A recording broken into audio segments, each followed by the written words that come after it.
Well, good evening to you. Thanks so much for joining us tonight, and happy Christmas Eve. It has been a pretty snowy one for a lot of us across northern Michigan, but as the day went on, things kind of started to calm down a little bit, so I'm assuming tomorrow we won't have any issues the way some of us might have had in the roads today. Right, Joe? Well, I think you were telling me, you were Cody earlier on our NBC side of things, what, 37 accidents in Traverse City or something Yes, today? According to Grand Traverse 911. Yeah, just the roads were messy. And it's the thing tonight is it's that slippery type of snow. It's not the nice fluffy kind Right. that we have had. But that is coming to a pretty quick end, Maya, within the next couple of hours, actually, for those still seeing some of that snow. And yeah, you're right. As we get toward Christmas Eve, it looks pretty good if you have travel. So we'll look at that. The other thing, though, there's a big warm-up coming in. And I do think by the end of the week into the weekend, quite a bit of melting as well. So we'll kind of look at all of that a little later. All right, thanks, Joe. Let's start off with our top story for tonight. So Christmas is just 2 days away, so I'm sure a lot of folks across northern Michigan have been very busy doing some last-minute wrapping for all their gifts. But there are some people who are actually still waiting to receive those gifts. And some of the delays have been traced back to a FedEx facility in Gaylord. Our Daniel Zivian talked with the company and also spoke with a customer who has been affected by these delays. You may have seen a story like this online over the past month. Nicole Sherman says her family was waiting on holiday presents. She didn't know what they were, a Christmas surprise from her husband. There was probably 2 or 3 days that it kept saying it would come the next day, come the next day, come the next day. And then I said, well, I don't think it's coming.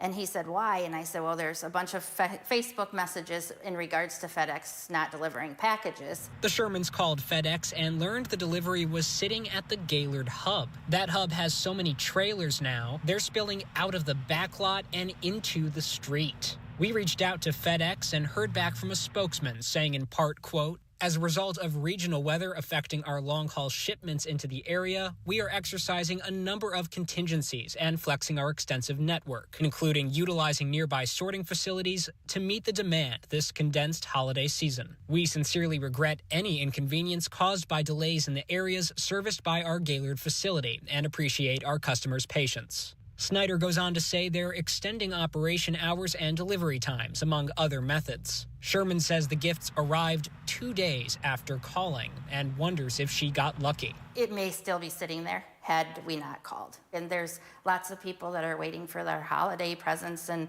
medications for people that are sick. And I really seriously think that they're not going to receive their presents and their holidays are not going to be as lucky as some of the other people. And I have to say I blame FedEx for not prioritizing or planning ahead. In Gaylord, Daniel Zivian, UpNorthLive News. And Daniel is joining us live now for more on this story. Hey, Danny. Hi, Maya. Happy Festivus. Yes, indeed. Merry Christmas, as some say. Most people probably, I don't even know if you get that. It was an old Vine from a long time ago. Anyway, let's go back to your story. Let's stay focused here. So it sounds like based on the statement you received from FedEx, the biggest reason for the delay was weather?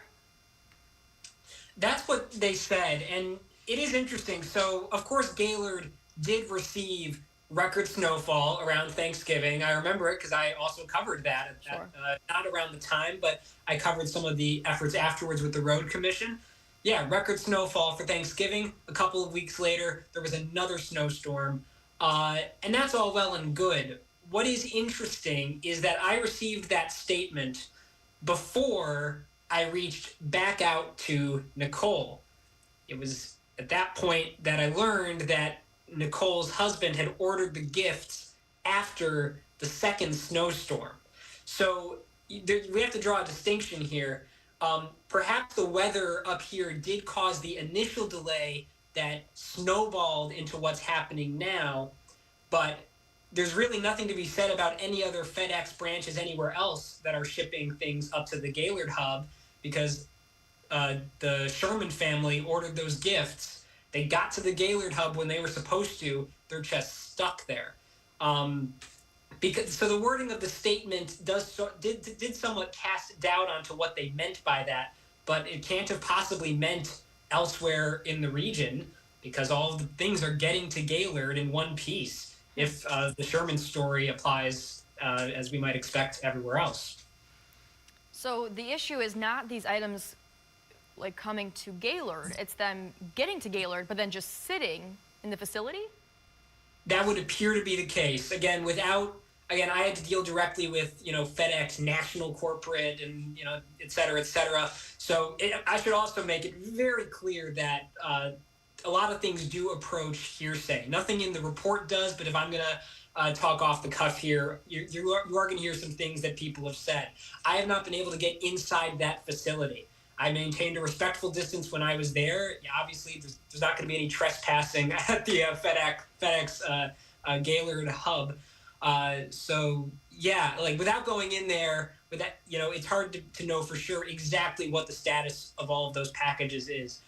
We have received emails from viewers. Some are under the impression that there are thousands of packages just sitting there that might not make it out there until mid-January. Meanwhile, on Facebook, there are comments saying that the packages are starting to roll out, and of course, the Shermans got their package as well. But there are still some people who aren't getting them, and so yeah, it is just kind of hard to tell. What I could see with my own two eyes is what I showed you in the package, is that there are a ton of trailers there. And I was worried driving in that I was already trespassing because some of the trailers are just out there on the road.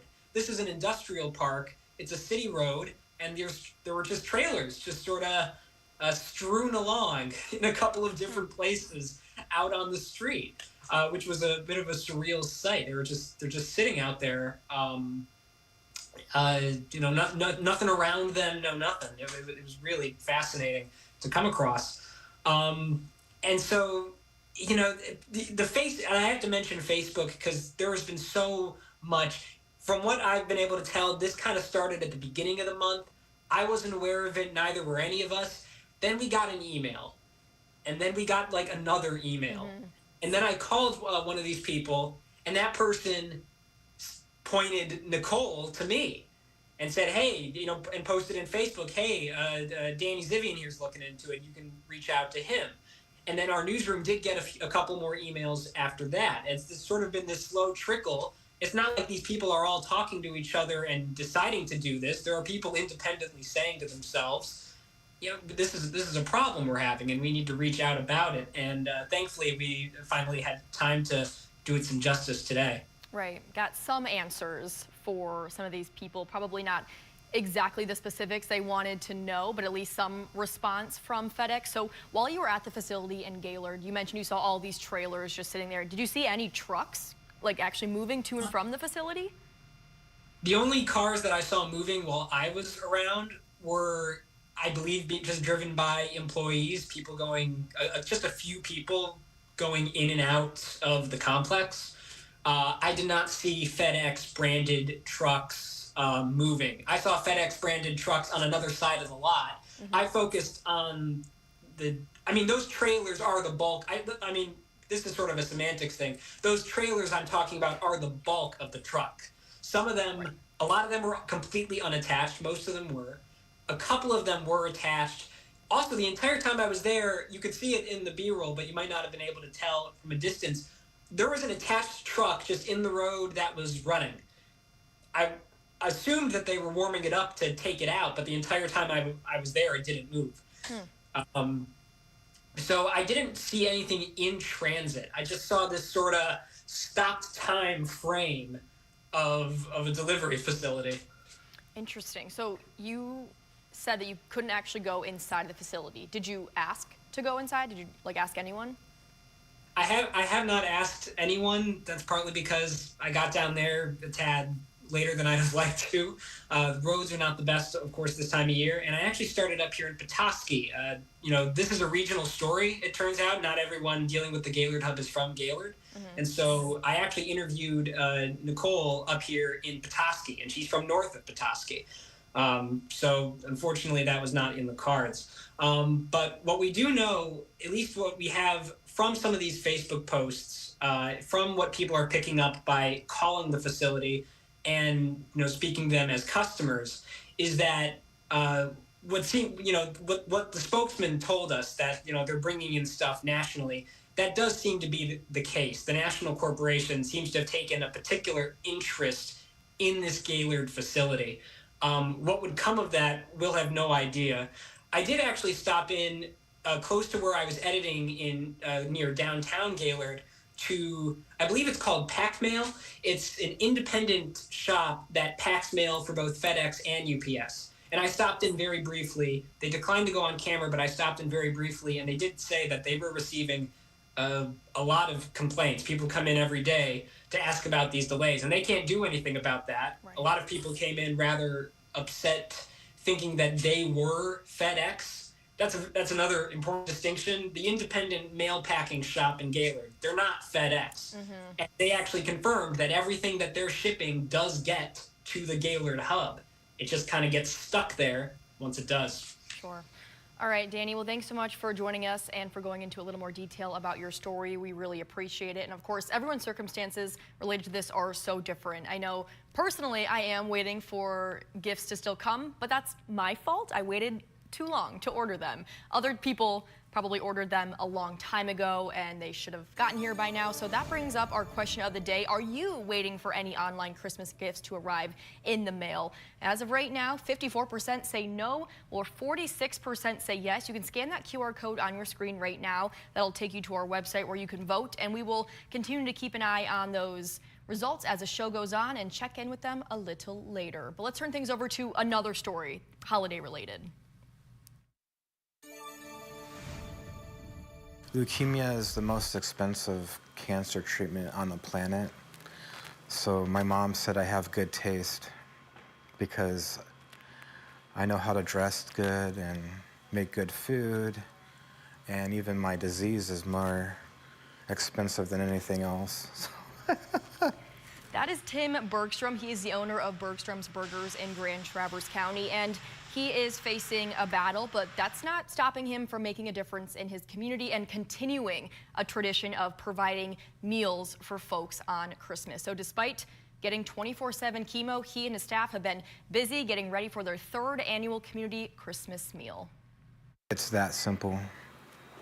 The need is there. And when there's a need, Tim Bergstrom is always there to step up and help. There's a need for feeding people that don't have a home, so I decided to reach out and do that. Whether it's making food for people experiencing homelessness or providing a free meal for the community on Christmas. So I figured I'd cook for them and give people what I have to offer. That's just who Tim is, someone who is willing to give to others no matter what. I was diagnosed with B-cell acute lymphoblastic leukemia August 16th. Tim says it's been a battle, but one he's determined to win. The trick is to remain positive and stay strong. I won't sugarcoat it. It's tough on the body, and there's days I just want to throw in a towel, but I don't. I just keep going. He keeps going thanks to the support from the community, his family, and his staff. All of us have had to step up on everything. Because Tim, who is used to being so hands-on, has had to take a step back. It is singly the weirdest experience, because how do you go from 7 a.m. to 11 p.m. 6 days a week to getting exhausted, getting out of bed and going to the couch? That's crazy to me. But that doesn't stop Tim from being here, making sure things at his restaurant are running smoothly. Just keeping an eye on it is sort of like my baby. It's amazing. I mean, I didn't think that he would be back in the kitchen to help with some stuff, especially with the specials. But it's great to see him able to do stuff.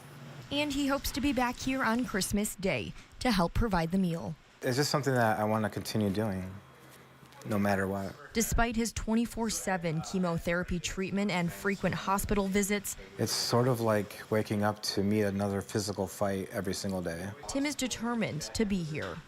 He's a super strong guy. I mean, I knew that from the beginning. I've known him for a while, but this makes me even stronger to be able to do all of this. Giving back to his community that's given so much to him. I knew I was strong and tough, but I guess I'm a special kind of strong and tough because I'm still here. I don't give up. So. And for more information on that community meal at Bergstrom Burgers on Christmas and others happening on Christmas Day, we have a link on our website, UpNorthLive.com. But we do need to take a quick commercial break. We'll check back in with our Chief Meteorologist, Joe Charlevoix, in just a few minutes. I'm Jada Johnson from Big Boys TV, and the Fish and Game Report is sponsored by Johnson's Propane.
Welcome back, everyone. I'm sure you're all curious what the forecast is going to be for your Christmas Eve and Christmas festivities. Let's bring in Chief Meteorologist Joe Charlevoix for more on that. Joe, if the snow is going to stop before then? Yeah, and we're not going to see any then for a while. So, but you know, the thing is, I think we get it because of the snow we've had, and Christmas is what, a day and a half away? Yeah. We should get a white Christmas in this year. Nice. We're one of the, you know, the northern tier of states usually has that, but we're one of the few spots that will this year because it's just been a mild winter around the country. Well, it looks kind of Christmassy in Cadillac. There's a look right now, 28 degrees. Tree all lit up. Cadillac, one of those spots that's had a fair amount of snowfall. Here's a look at what's going on tonight. So we have low pressure just crossing right over northern Michigan tonight. And that brought in some of the snow that we had last night into the morning hours. And there's a look at the back end of that. So here was the snow last night into the morning, covering much of the area. We've seen anywhere from 4 to 6 inches in some spots of total snowfall. And there's the back edge of this right now. So Manistee, snow is about to end. Traverse City, snow is done with. Gaylord and Alpena, you're about to see the snow ending there this evening as well. We'll kind of run out stormcasts. Of course, busy travels next couple days with the Christmas holiday. There's right now. We'll kind of expand the view across the entire state if you're traveling downstate or toward the UP or just here. A couple lingering flurries tomorrow morning and afternoon, but a decent day tomorrow. And I think if you're up in parts of the UP, you might get some sunshine tomorrow. That's something to celebrate right there. Some rare sunshine. And then on Christmas Day near the lakeshore, chance for a couple snow showers maybe, but Christmas too looks pretty quiet. In fact, on Christmas Day, that is Wednesday, I wrapped the gifts really good this year. You like the paper? Wow. Yeah, nice choice. I was proud of the choice, yeah. Quiet day, cloudy sky on Wednesday, 35 to around 40 is what we're looking at temperature-wise. And here's the extended forecast. Look at it. It's going to be warm. I should say warm, but mild. Christmas Day, Thursday. Then we get into this kind of drizzle rain scenario Friday into the weekend. And look at Saturday, 43 and 50, the average highs. So we are going to see quite a bit of melting later in the week into next weekend and kind of that chilly rain or showers at times, Maya. All right, good to know, Joe. Thank you so much for that. Stay with us. Sports is next. You're watching Up North Live Unscripted.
We had 366 marvelous days to recap in high school sports. We're starting with the girls today. So, guys, share with me your favorite girls moment of the high school calendar year. James, we'll start with you. I just remember Gaylord going back-to-back, winning softball state titles in Division II. It just was a kind of a magical run for them. They got to the Final Four. They pulled out some fairly close games, and it got pretty tight there in the championship game, but they pulled it out, and it was just the sense of relief that came off of them after winning that game, just because they were just so expected to win it. It was pretty momentous. I think my favorite moment has to be Traverse City St. Francis's Grace Slocum finally winning the big one. Her senior year, winning a golf state championship, and doing it coming from behind, trailing after the first day, dunking an eagle. I can't remember I think it was the 6th hole, a par 4 maybe, and dunked it to cement her like this was her year. I also have to mention the 3 Traverse City volleyball teams, St. Francis, Central, and Christian, for making it to the state quarterfinals. That was a really cool moment to have so much good volleyball in Traverse City going on. And then, a special shout out to Tim Resnich, the girls basketball coach over at Frankfurt, for being a man of his word and dyeing his hair purple after the Panthers made it to the Breslin back in March. Yeah, it's hard to leave out with just one, especially when you have somebody with purple hair. Nobody would use color to accentuate their features at all, ever.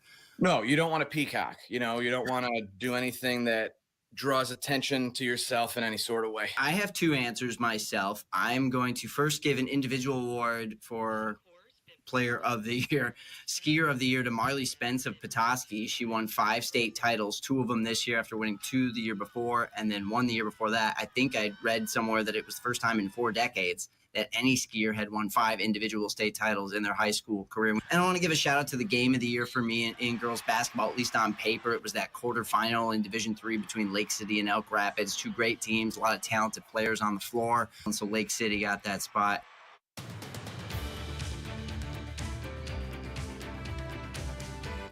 Salon services are furnished by Epiphany Advanced Academy in East Acme.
Let's take one last look at our question of the day results. Are you waiting for any online Christmas gifts to arrive in the mail? 45% of people said yes, while 55% said no. And in case you missed the beginning of our show, our reporter Daniel Zivian did a whole story about FedEx in Gaylord, that hub being a little delayed due to weather and some other things. So you can head to our website, UpNorthLive, to see that full story in case you missed it earlier. But that'll do it tonight for UpNorthLive Unscripted on this Christmas Eve. Thank you so much for joining us. We hope to see you back here at 11 o'clock tonight.